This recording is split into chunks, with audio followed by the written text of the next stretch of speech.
Life change. दोस्त, ये बात आपको समझनी बहुत जरूरी है कि कठिनाइयाँ आपको डरा से हताश करने के लिए नहीं आती, बल्कि वो इसलिए आती है ताकि आपकी सोई हुई क्षमता बाहर निकल सके।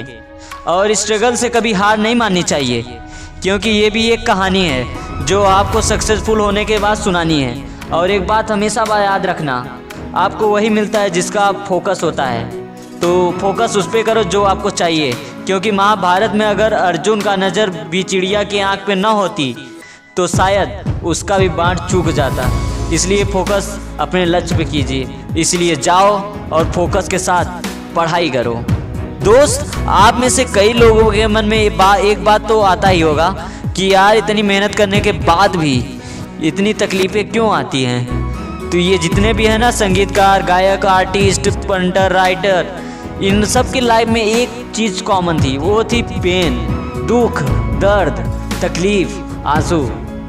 और मज़े की बात तो ये है कि ये लोग फिर भी सक्सेसफुल हैं। तो दोस्तों, जब तक लाइफ में तकलीफ ना हो ना, तब तक कोई बड़ा नहीं बनता।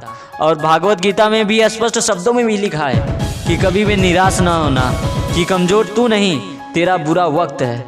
इसलिए जाओ, हार्ड वर्क करो।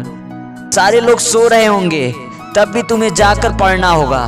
अरे जब सपने तुम्हारे इतने बड़े हैं, तब सपने कैसे छोटा हो सकता है। अरे बड़ा सपना देखा है तुमने, तो उसे पूरा करने के लिए तुझे दिन रात खुद से लड़ना होगा। अरे हार के भी देख लिया, अब किस बात का गम है। अब चल उठ और दिखा दे दुनिया को कि तुम्हें कितना दम है। क्योंकि राह संघर्ष की जो चलता है, सही संसार को एक दिन बदलता है।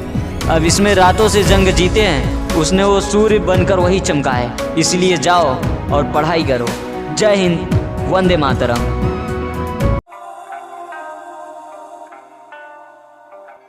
Life change.